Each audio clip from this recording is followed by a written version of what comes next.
traditional infotainment and telematics system, it's something that we're kind of reasonably familiar with, the Generation 1 design. I'm not going to kind of dwell on the positives and negatives of that. But what we really need to do as an industry is look more broadly at how this Gen 2 architecture in particular is going to change everything for the industry. The main reason being is we've got to stop thinking of infotainment and telematics as being the center of data creation. In fact, the ADAS module in particular is the one that's actually probably going to be generating probably the most useful and most powerful data for a whole range of players outside the vehicle. And really what this is creating an architecture for this big data play and IoT play as the car finally becomes part of the Internet of Things. We look at what data will be taken out of the vehicle and processed by the team, by the various teams of the people you see in front of you here, and what they're going to do with it. UX enhancement, very, very key. Analyzing UI, improving that, process improvement. This warranty issue is becoming a major, major problem. Warranty exposure for car companies is really spiraling out of control. And thirdly, a couple of the guys up here will be able to talk about this today, is monetizing and direct sale of the data that's coming out of the vehicle. Really, really important. Just some of the sample use cases that we need to talk about in Gen 2, which are not available. Big handbrake on the industry. This, unfortunately, is our slide of shame. This is the current status of the industry, where one company in particular completely dominates in terms of its ability to do all domain updates, where virtually all of our car companies across the board really have fallen quite far behind because of their tie really to legacy architecture. Obviously Tesla were able to start with a clean sheet of paper and build and not really worry too much about the legacy. Two lines on this chart, once again, tell two different stories. The one on the green line tells the adoption rates of electronics in vehicles, and it looks great. The reality is that autonomous is a software problem. Autonomous will be improved, or the autonomous will be introduced in time on existing platforms. We've got to start thinking in terms of software being the key enabler in this rather than the hardware and the sensors side of things. So with that in mind, I'd like to look and open this up to our key panel. I'm going to ask each one of the panelists to introduce themselves very briefly, but I'd like them to focus, particularly Scott, if you wanted to start with this, looking at this, the couple of questions that we have up here. Next generation design, are you seeing commitment by the OEMs to move beyond using the legacy networks and architectures that we have at the moment, and what is it that this next generation of vehicles needs to do, which the previous one? What are we looking at in terms of legacy versus next-gen design, as far as you're concerned at Ubiquiti? Please introduce yourself briefly before we start. Okay, so as we were, you want me to, should we introduce all of us? No, just we'll introduce as we go, I think, yeah. Okay. All right, my name is Scott Frank. I'm the Vice President of Marketing at Ubiquiti. Ubiquiti is a 20-year-old telematics service provider. We operate a cloud platform. We have over 7 million cars under service at this point in time. So we've kind of seen the whole industry develop.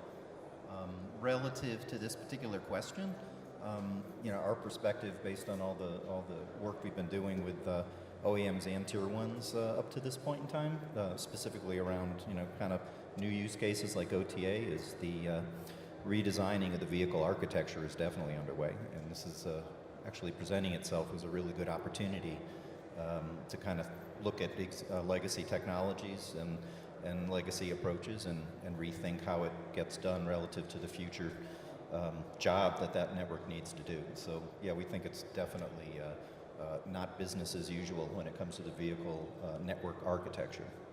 Great. Pierre, can you give us your thoughts about what, from Gemalto's point of view, please introduce yourself and then give us your thoughts on. Hello, so I'm Pierre Girard from Gemalto. I am a security solution expert within Gemalto Automotive division.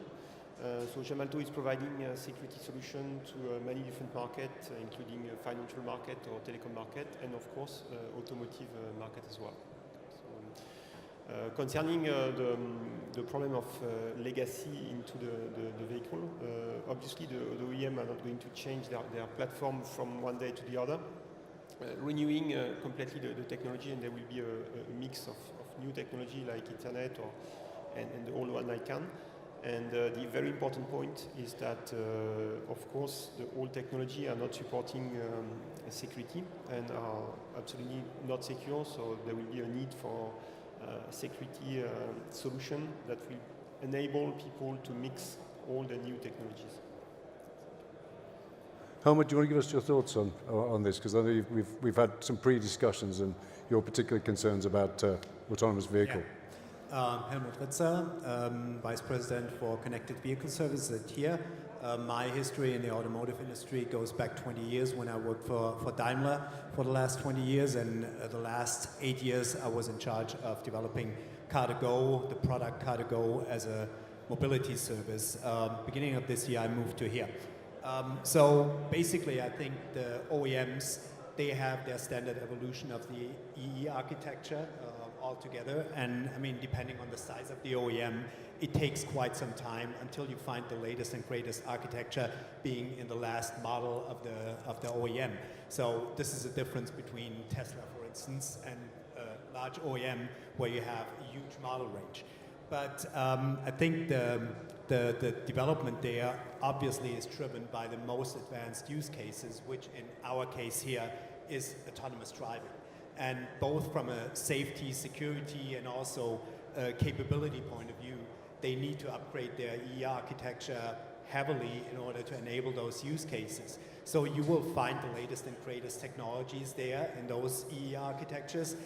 Sundowning, of course, architectures like a CAN network system that at some point is not feasible anymore for those use cases. But we're also talking about a situation where we're not talking about, as we mentioned earlier, not talking about a business as usual and building a slightly better product than before. It's kind of an industry revolution really, and just focusing on potentially bigger displays in cars or slightly improved audio is not going to enable what we have over here, which is a root and branch change of the way the car. It's a quantum leap at one point where you have connectivity, the whole business model around it, autonomous and electric vehicles, of course, all combined together, and that requires a massive innovation in that field. David, if you want to give us your views from Concentric's point of view, please introduce yourself and then... Hello, I'm David Cook. I'm the Vice President of Connected Car Solutions at Concentrix. We're also an Oracle partner, and you may know us or hopefully don't know us because we're a white label provider of customer interactions, but we provide a lot of the interactions at OnStar, as well as some of the subscription management and monetization at Hyundai BlueLink. And from our perspective and the conversations that we're having, getting away from the CAN network is critical at this point, right? Whether you're augmenting it with cloud network to be able to offload data, whether you're offloading into other standards within the vehicle, being able to get that data, get it to where it needs to be so it can quickly be analyzed and processed is one of the key things that we're looking at right now. You want me to jump into the second question? Or is that Yeah, absolutely, please do. And then as far as being autonomous ready, I thought Gartner said it best back at CES when they said consumers are demanding 80% of consumers are demanding the autonomous features. They want to be able to have the automatic stop, they want to have the lane change, they want all of those features that will help them be safe, but only 25% of them are actually asking to let go of the wheel. And the way they characterize that is the difference between trust, is being able to trust that your vehicle can take care of you if you let go of the wheel. And I think that's a big part of what we have to play in, is we've got to help build that trust, help people understand that the vehicle can keep them safer than potentially they can keep themselves.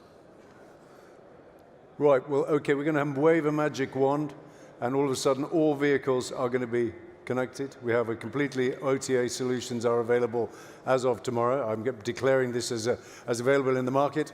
Let's talk about what you're going to do with this, what benefits that it gives us. At first, it was very much all about software updates. I was with the guys at Ubiquiti just a little bit earlier on today, and it was quite clear that a company like that has very, very much moved. The original basis of the company was that, but it's very much moved along the line towards data management, and that being really the key differentiator. So Scott, if you want to just give us a little bit of a background on what's going on, what are you hearing from OEM customers, what are the opportunities, particularly in terms of savings that can be made, and potentially revenues as well. What are your thoughts on the OTA side in an ideal world where every car is connected? Yeah, sure. It's the OTA to us is always I kind of call it the two-sided coin. There's the software update side, which is the first phase of these deployments, and then the second phase is going to be really getting after the data management piece. You got to be able to bring updates down into the vehicle, and then utilize that same system ideally to bring data off the vehicle. So although for everybody in this room that's kind of been doing the circuit and participating in this community for a number of years, the whole dialogue really started on software updates. What's that business case? What's the justification there, which is huge. We all know that's it's billions of dollars of savings. That's an awesome thing, and we should all be going at it. But simultaneously, there's the data management side, which is going to be the big second wave. And this year, there's a lot of dialogue about the data management side. It's almost like, okay, we all got the software update thing. We're going to make that happen for sure. But now, what about the data? And I just think it's important to be designing these systems so you can do both. With one system. If I could push you on that as well, then what is it that you guys are offering that you think an OEM? I mean, should OEMs be encouraged to kind of develop their own systems, or do you think that there's a great value in sort of sticking with the specialists when it comes to this? I mean, should they stick to making cars? Well, I think that's a big debate inside any OEM, which is, are we going to insource or outsource? And some OEMs may have a strategic direction where they want this capability fully in-house, and they're willing to accept the expense as well as any delays that kind of building a system internally could incur, versus working with something that may be more readily available that they can just port in. And then others may actually not even be able to afford that, and their only option is to outsource. So I think, like a lot of things in connected vehicle, you're gonna see OEMs kind of making a choice that works for their business. Okay. But at the end of the day, they should have both. I think there's going to be another interesting phase here, where on the data management side, I mean, people are going to be trying to use that data piece as a differentiator and kind of a road to monetization to further drive more ROI. How is that going to work? Where intellectually you could kind of see why you want a closed managed ecosystem, but a way to really unlock the potential, and maybe it's a second step, is to make things more open. So, I mean, there's a lot of stuff to figure out yet. Okay. The first step is just let's get access to the data and be able to collect it and aggregate it, and then you distribute it, and you should only be distributing the data to places that can derive value for it. Those use cases are still under development. But the first step is clearly get it off the car safely and securely. What's Gemalto view of this, the OTA, the data management play? So, of course, the Gemalto view of OTA is security. If there was only one reason to do OTA, it would be security for us. If you remember the Jeep recall that costed billions, it was to patch a security hole. And if you look at, your Windows OS and the famous Patch Tuesday, you can look at how many patches are deployed in terms of security. And a car contains a lot more software than Windows OS. So you can imagine the number of security patches that will have to be deployed. And if you think about OTA in terms of security, you need to think about it in a different way when you deploy new features. For example, you can plan the new feature you want to deploy, each year or each semester or whatever.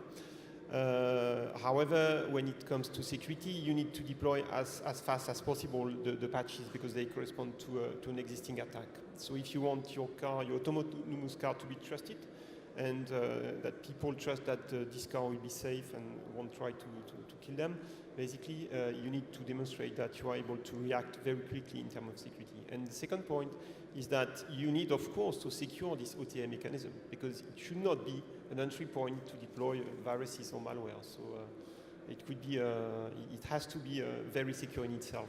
Right, absolutely. Helmut, what's your thought on this? I know we. Looking from his perspective on OTA, I mean, There are obvious use cases on our side, downloading map updates to the vehicle, which is obvious. It's definitely from a safety point of view not as critical as changing software, but the more you depend, of course, on the map, it becomes more important, and you want to have that facility in place in order to make those updates accurate and timely in a timely manner. The other aspect, and you mentioned it, is really collecting the data from the vehicle and ingesting that data into your back end in order to do analytics and all that kind of stuff. And what you need to do there is you need to be able to remotely ask for specific data points from the vehicle. You don't want to download everything the vehicle collects during a trip. So I guess the term OTA, as we used it in the past, is no longer applicable in a more broader range of applications where you have bulk downloads of software and then also very fine-grained data that you request from the vehicle. And you need specific solutions that ultimately, of course, use the same channels, but from a use case point of view, I think you need to address those use cases differently depending on the criticality, safety, and those kind of things. But in the case of here, I mean, the big three in Germany have made a decision to kind of effectively outsource a lot of this management to an external company like yourself. What's the value of that rather than doing it in-house, do you think? Well, I guess it's with all technologies in the vehicle. I mean, you start in the beginning doing that stuff deliberately by yourself to figure out what the value and the importance of that technology is, and then all of a sudden you find ways to make that cheaper and make it more scalable in the end. And we will see that, as we saw that with ECUs and parts, we will see that, of course, with software components as well. So this is something that happens on a daily basis in the industry in order to keep costs down to a minimum. That's the concentric view of this thorny issue. Actually, I might even go back a couple of years before Concentrix. When we launched the Mercedes Embrace platform with Verizon Telematics back in 2009, and it was the first connected car that had an iPhone app, which was revolutionary at the time. We learned a lot of things at that time. You know, it's really simple for an iPhone to get updated. You set it on your headstand, your nightstand, and leave it plugged in overnight. And with Mercedes, we realized we were really kind of a MVNO with a $100,000 handset for all intents and purposes, right? So all we really needed to do was just park your car on your nightstand and you could update it as well. It's obviously not that simple. It's not that simple to get the messages out to the vehicle. Cellular connectivity is not perfect. If some people park in concrete garages, there's a number of issues that affect that that we've had to work over the years to overcome to make sure that we could hand off that information. And one of the big ones was the prioritization of data. You don't want to be doing a download to the vehicle while it's driving down the road if it happens to have an accident, because you've just eliminated your ability to get the information back from the accident as quickly as possible. So being able to control that conduit, make sure the conduit has as much connectivity as possible, and then being able to manage the data that goes across that conduit are some of the critical aspects that we found from the OEM side. If they're typically handling the connection to the vehicle, that they need to be able to address. It has to be addressed in the device, has to be addressed in the network, and has to be addressed in the gateway as well. We've done some studies as Strategy Analytics to try and look at the pricing for individual node updates for single vehicles as being taken back to dealerships, and the estimations are very, very high, potentially as much as 100 times more expensive to update a vehicle at a dealership than it is to do it over the air. Now that's not great for the dealership network, because they don't want to hear that sort of stuff, because that's a lot of money potentially going into their pockets, but it's an existential threat for OEMs if they keep making very complex machines, which is effectively what a car, particularly with complex safety systems, which can kill people. One thing if your infotainment system doesn't work, but it's quite a different thing if you're got a compromised safety system. So it's a kind of a big.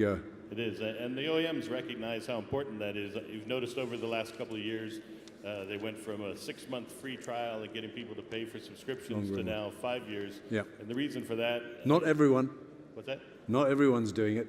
Not There are still some OEMs that are holding out there for 6 months. Only the smart ones. Yeah. I mean, that is changing, but it's a big cultural problem. Connected car has been seen as a black hole into which you throw money and with nothing coming out. And quite clearly, this is not the case for the future. So it's, And that's where the monetization of that comes into play, right? Is being able to pass information to and from the vehicle, keep track of it, be able to charge the party that's responsible for it, whether it's your own engineering department that needs to send information down to update a component, or whether they're pulling information out, or it's an insurance company that you're pulling data out and providing to whoever the consumer of the data is. Definitely needs to be paying for it. Right, we're going to have to do these last two questions as quickly as we can. First one over here: edge versus cloud. Data collection is great. Analytics, actually. You know, once again, it's the focus on connecting the car. That'll make all the difference. No, it's not about connecting the car. That's just a facilitator of being able to unlock the data that is in the vehicle. So, dare I say, Scott, do you want to give us what do you think of the leading players, why, and how much processing should be done on board as opposed to in the cloud? Where are you guys standing in terms of Okay. So, analytics is clearly where you get the value. There's no question about it. I mean, there's raw value to the, there's value to the raw data at some point in time, but there's also the analytics that you can be doing. And in terms of edge computing, doing computing right on the vehicle platform, that's definitely a model that people should be looking at. We're facilitating that with our Automatic product, being able to update software algorithms right on the vehicle. And you're only going to then export the results and get that back to the analytic resource that's waiting to get the answer. And then you do that over a cellular connection, whether it's embedded or a smartphone. And then when the car gets into a proximity with a cheaper, bigger pipe like Wi-Fi, then you do a complete data upload, and then fill the databases on the back end. So people should definitely be looking at edge computing in this model and building that in. Reducing the data loads in particular, Yeah. I always sort of think of it in terms of like the IKEA model is they don't sell trees in IKEA. Yeah? The trees are the data.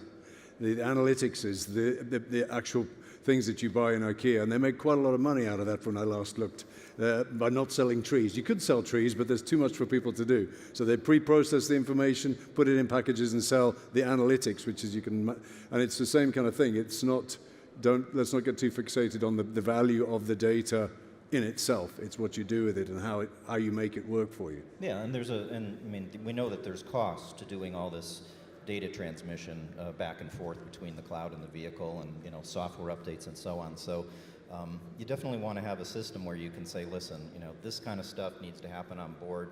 We're going to have a smaller payload of results that we're going to pop back, and then we're going to do this in a more efficient way with the bigger data sets. Otherwise, you're just going to, why spend all that money to constantly move the entire data set off the car when you're just not going to use it right away? Pierre, give us your thoughts on this one.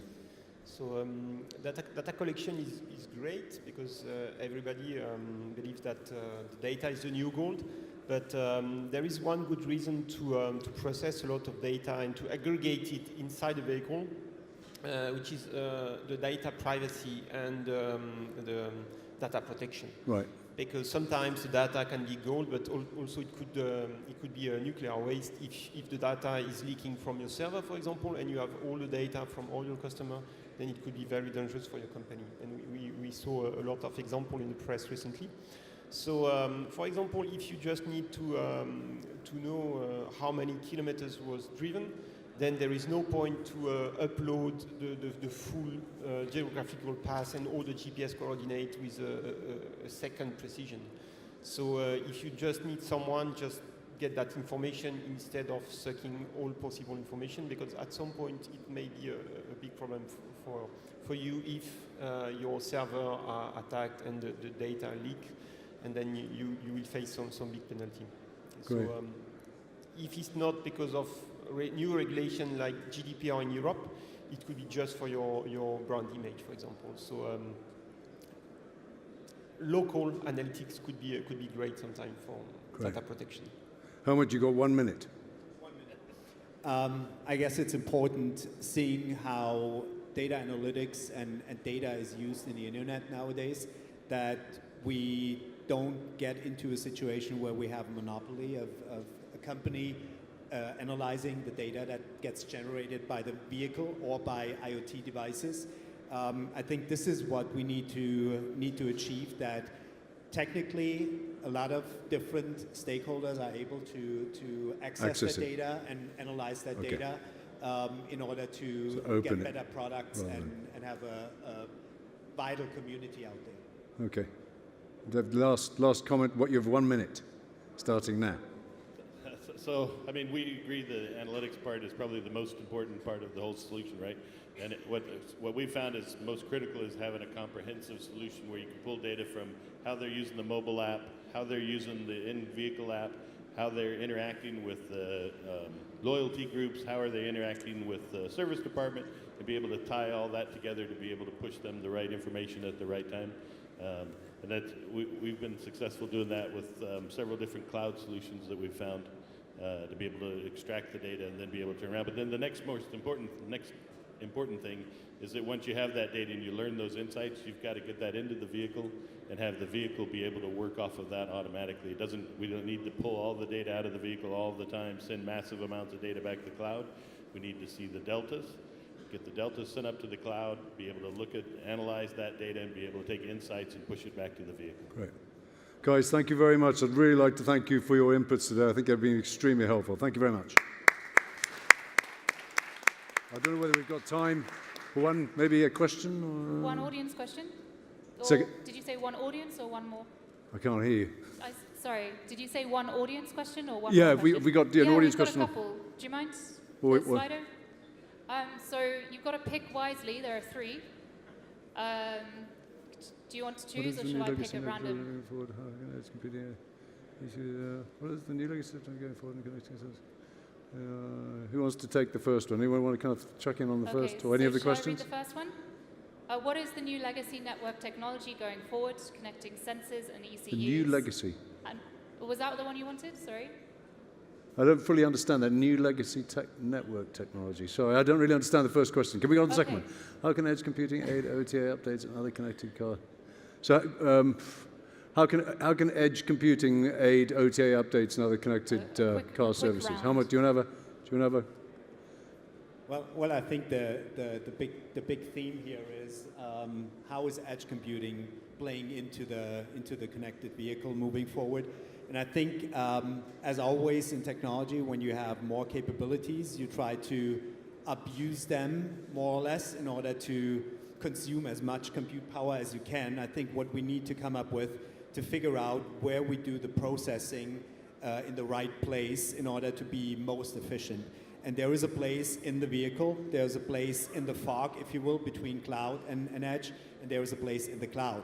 And we need to really apply our algorithms and analytics in the right place in order to leverage that capability out there as much as possible.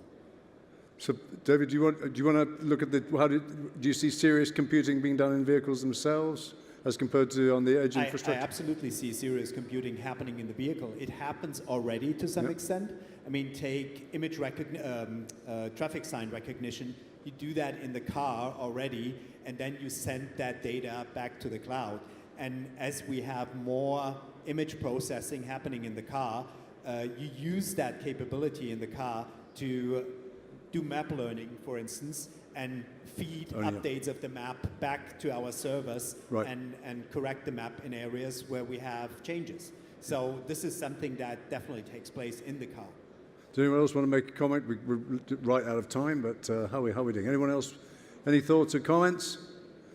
Last go. Gone. Thank you very much for the panel. Thank you.